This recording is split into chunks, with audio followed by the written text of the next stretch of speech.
প্রসাদ নিয়ে আমার ক্যামেরাম্যানও রেডি খাওয়ার আমার জন্য আসতে জাস্ট একটু দেরি হয়ে গেল। ঠিক আছে তো আমরা রেডি। আমাকে আবার দিদি আট লাস্ট একটা ছোট্ট টিপ পরিয়ে দিয়েছে, কেমন লাগছে জানি। চলো।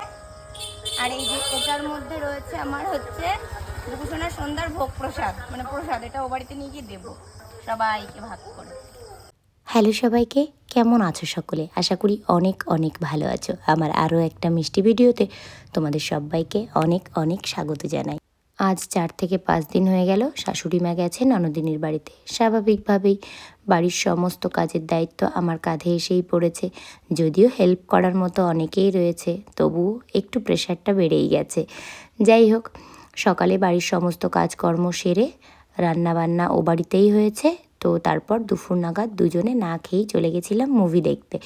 মুভি দেখে ফিরে এসে স্নান সেরে তারপর আবার পুজো দিয়েছিলাম। পুজো দিয়ে খেয়ে একটু রেস্ট নিচ্ছিলাম। রেস্ট নিয়ে একটু যেই চোখটা লেগে এসেছে দেখি সন্ধ্যা পুজো দেওয়ার সময় হয়ে গেছে।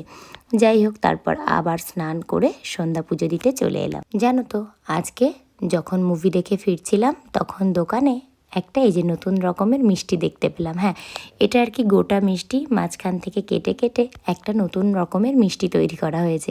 যাই হোক, এটাই আজকে গুপু সোনার জন্য নিয়ে এসেছিলাম। আর নিয়ে এসেছিলাম কলা আর দই।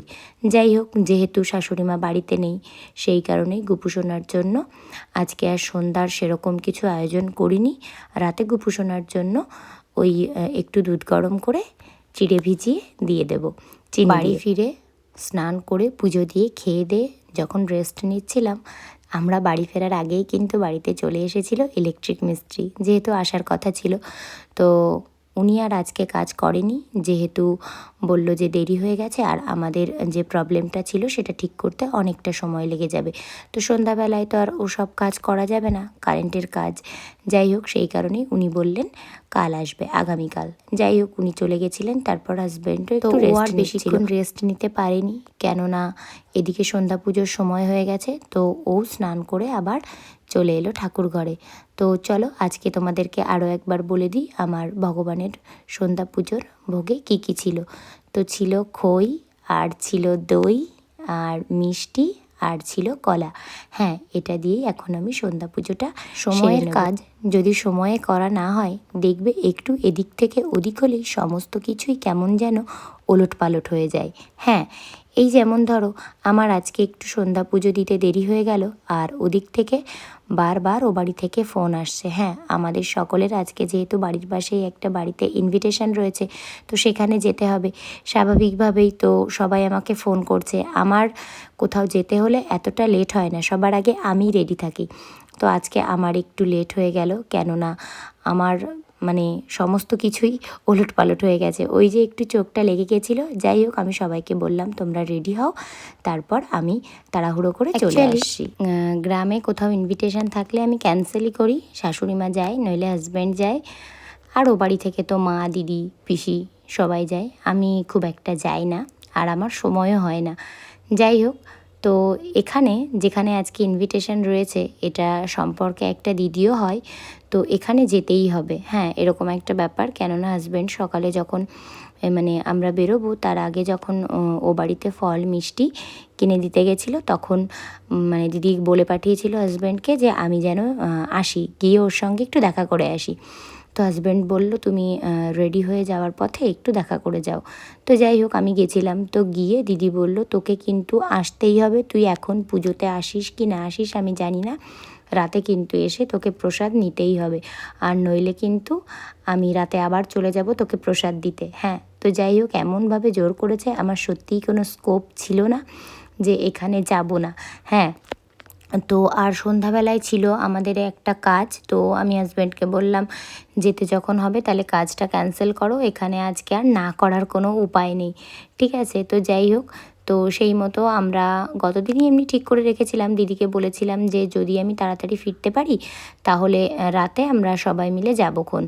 তো সেই মতো ঠিক করে রেখেছিলাম। তারপর সকালে আবার ভাবলাম যে না, আমার বোধহয় আর যাওয়াই হবে না, তো বাড়ি থেকে না হয় সবাই যাবে। আর শাশুড়ি মা বাড়ি থাকলে এই সব দিকগুলো, কোথাও ইনভিটেশন থাক বা যাই থাকুক না কেন, শাশুড়ি মাই ওগুলো সামলে নেয়। যাই হোক, এবার মা বাড়িতে নেই, স্বাভাবিক। যেতে তো হবেই এ বাড়ি থেকে কাউকে না কাউকে। তো আমি লাস্টলি ঠিক করেছিলাম আমি যদি যেতে না পারি এক জায়গা থেকে এসে আবার রেডি হয়ে আবার বেরোনো, তাহলে হাজব্যান্ডই চলে যাবে। যাই হোক, তারপর সবাই মিলে ডিসাইড করা হলো না, এখানে আর না যাওয়ার কোনো জায়গা নেই, যেতেই হয়। আসলে যে দিদির বাড়িতে আজকে ইনভিটেশন রয়েছে, ওই দিদি না গতদিন রাতে বাড়ি ছিলাম না আমরা কেউ, যেহেতু শাশুড়িমা বাড়ি ছিল না, আমি আর হাজব্যান্ড বাড়ি থেকে বেরিয়ে গেলে স্বাভাবিকভাবে বাইরে থেকে লক করেই যেতে হবে। তো দিদি লক করা দেখে দুবার এসে ঘুরে গেছে। তারপর আমরা বাড়ি এসেছি ওই 12টার দিকে, দুজনে মিলে এ বাড়িতেই মানে শ্বশুর বাড়িতে এসেই খেতে বসেছি। এইবার তখন ওই দিদি রাতে এসে আমাদেরকে ডাকছে। হ্যাঁ, তো সেই 12টার দিকে এসে আমাদেরকে ইনভাইট করে গেছে। তো সত্যি এখানে না গেলে মানে খুব খারাপ হতো বিষয়টা। তবুও মা থাকলে একটা ব্যাপার হতো, তবে না, আমাকে এখানে যেতেই হবে।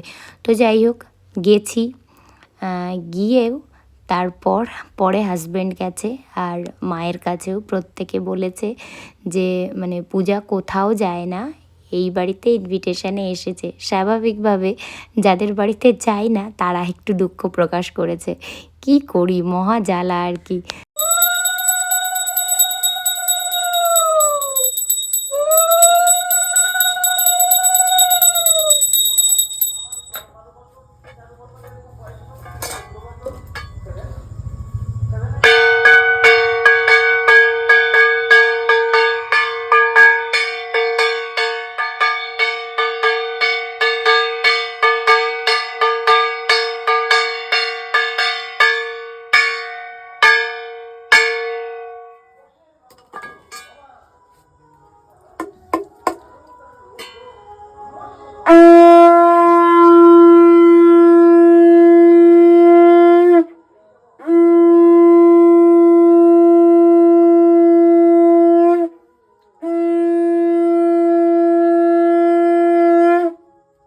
তো আমার সন্ধ্যা পুজো দেওয়া একদম কমপ্লিট। এখন এই যে সামনে ঠাকুরের প্রসাদটা নিয়ে আমি চলে এলাম এ বাড়িতে।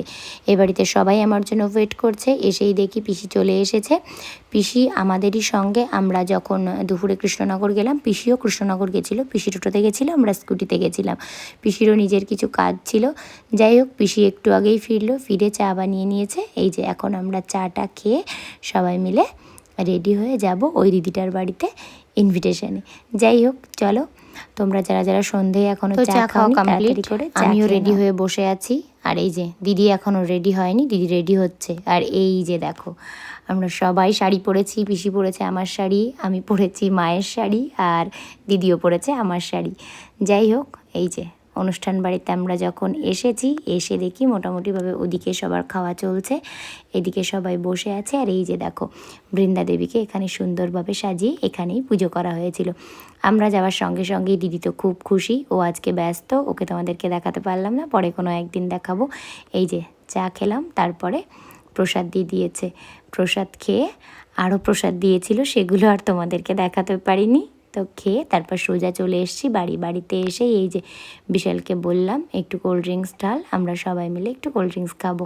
তারপর খেয়ে দিয়ে সোজা চলে যাব বাড়ি। তো আমরা খেয়ে দিয়ে আসার পর আমরা এখন চলে এসেছি। তারপর বাড়ি তো ফাঁকা রাখা যাবে না।